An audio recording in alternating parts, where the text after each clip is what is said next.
السلام علیکم ورحمۃ اللہ وبرکاتہ نحمده ونصلی علی رسولہ الکریم اما بعد سلسلے وار سخاوت کا یہ مضمون ہے پارٹ نمبر 6۔ ایک مرتبہ ایک سائل آیا حضور صلی اللہ علیہ وسلم کے پاس اور اس نے آ کر کہا کہ حضرت مجھے کچھ دے دیجئے۔ آپ نے فرمایا بھئی تم عثمان کے پاس چلے جاؤ اور حضرت عثمان سے کہو کہ مجھے حضور صلی اللہ علیہ وسلم نے بھیجا ہے، مجھے کچھ دے دو۔ یہ حضرت عثمان کے گھر پر آئے۔ جب گھر کے قریب پہنچے، گھر چھوٹے چھوٹے تھے، تو حضرت عثمان میں اور ان کی بیوی میں نوک جھونک چل رہی تھی۔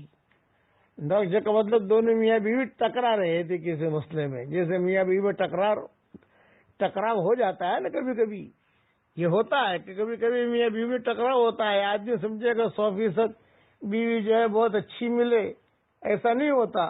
ایک پروفیسر صاحب تھے، ان کی جب 18 سال کی عمر ہوئی، ان کو شادی کا تقاضا ہوا، تو انہوں نے سوچا کہ بھئی مجھے شادی تو کرنی ہے، لیکن لڑکی ایسی ہونی چاہیے جس میں یہ صفات ہونی چاہیے۔ اس کی گردن ایسی ہو، اس کی ناک ایسی ہو، اس کی آنکھیں ایسی ہو، اور اس کی زلفیں ایسی ہو، اور اس کی بھویں ایسی ہو۔ ایسا انہوں نے 40 شرطیں لگائی، 40۔ کیونکہ خود پروفیسر تھے، لڑکیوں کو پڑھاتے تھے، تو انہوں نے جو ہے جب لڑکیوں کو دیکھتے رہتے تھے تو انہوں نے یہ شرطیں اپنے ذہن سے لگائی کہ مجھے ایسی لڑکی کو بیوی بنانا ہے جس میں 40 اچھائیاں ہو، اور لکھ دیا بال ایسے ہو، کوہنی ایسی ہو، کمر جو ہے وہ ایسی ہو، اور بالکل دبلی پتلی ہو، 60۔ اچھا یہ بھی لکھا کہ اس کا وزن 60 سال کا ہو، 60 سال سے زیادہ وزن نہ ہو، 60 کلو وزن ہو اس کا، یہ بھی لکھا 60 کلو وزن ہو اور یہ عمر ہو، وغیرہ وغیرہ۔ 1 سال گزر گیا، کوئی لڑکی ملی نہیں۔ ایک شرط نکال دی۔ 2 سال گزر گئے، کوئی لڑکی نہیں ملی، چلو یہ شرط بھی کاٹو۔ ان کی عمر 45 سال کی ہو گئی، ان کی مزاج کے مطابق تو کوئی لڑکی ملی نہیں۔ انہوں نے ساری شرطیں کاٹ دی، یہ کہا چلو بھی کوئی شرط نہیں چاہیے، خالی عورت ہونی چاہیے۔ لیکن وہ جب عورت ہونی چاہیے ایسے ڈھونڈنے گئے تو یہ بھی بڑھاپے پر آ گئے تھے، ان کی شادی نہیں ہوئی۔ تو آدمی یہ سمجھے کہ مجھے 100% صحیح لڑکی ملے یا صحیح شوہر ملے، یہ نہیں ہوگا۔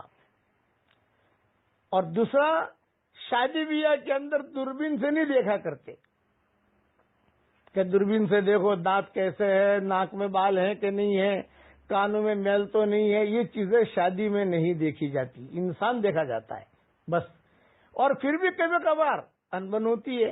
اب یہاں حضور صلی اللہ علیہ وسلم کے داماد ہیں حضرت عثمان، بیٹی ہے حضور صلی اللہ علیہ وسلم کی، ان کے گھر میں نوک جھوک ہو رہی، کبھی یہ کچھ کہہ رہے تو ان کی بیوی کی آواز تیز ہو رہی ہے، کبھی یہ کچھ کہہ رہی ہے تو ان کی آواز تیز ہو رہی ہے۔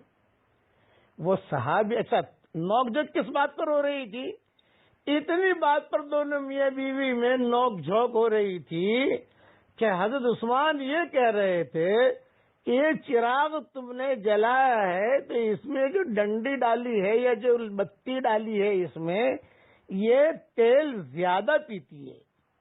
اگر پتلی ڈالتی تیل کم پیتی، یہ پتلی موٹی ڈالی ہے تیل زیادہ پیتی ہے۔ اس میں نوک جھوک ہو رہی تھی۔ تو وہ صحابی سمجھے کہ دونوں میاں بیوی خالی تیل کی کمی اور زیادتی پر اتنا آپس میں انتشار کر رہے ہیں، لڑ رہے تھے، مجھے کیا پیسہ دیں گے۔ خیر تھوڑی دیر کے بعد یہ ہوا کہ وہ نوک جھوک ختم اور اب نارمل آواز آنے لگی۔